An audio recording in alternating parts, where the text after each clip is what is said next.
working here with Josh Kimberg, right? Kimberg. Yes, and you are the managing partner, yes. So, can you tell us a little bit about Clutter? I understand, like, it's a toy magazine. Like, it's a designer vinyl toy magazine. We cover the industry specifically. We've been around for 8 years. It was originally launched in the UK, and 2 years ago, Clutter moved to the US, and we've picked up our production schedule.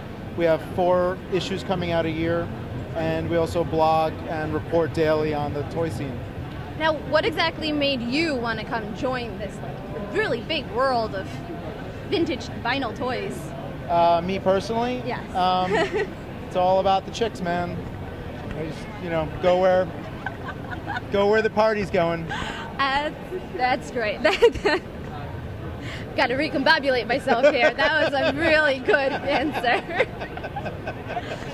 So I'm guessing the chicks is your favorite part of all this? No, I mean, I love that people are expressing themselves in these really cool, fetishy, plastic, vinyl forms.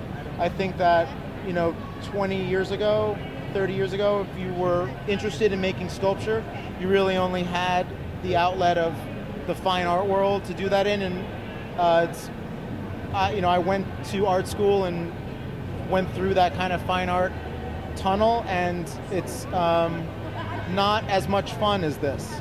This is something that I think is as rarefied, as cool, as intellectual in a lot of ways as high art, and we can have that argument, extensively if you like. But what I love is that people are just making stuff and having it manufactured, and it's beautiful, and there's lots of it, and it's just a lot of fun. So I love that people are expressing themselves, and I love being a part of it.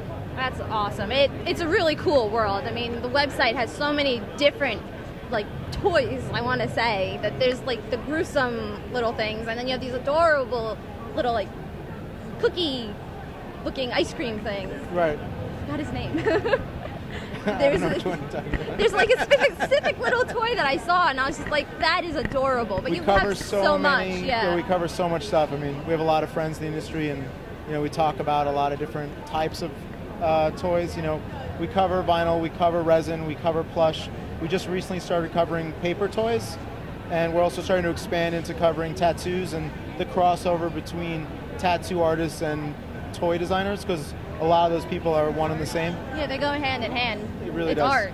Exactly. It really is art. Exactly. Last question. Do you have a favorite toy or toy designer? Wow, this is really tough. My favorite toy designer, I have 2 that I'm very enamored with in the last year. I really love Carlos Enrique Gonzalez. I love his female forms. I think that they're bold, and you either love them or hate them.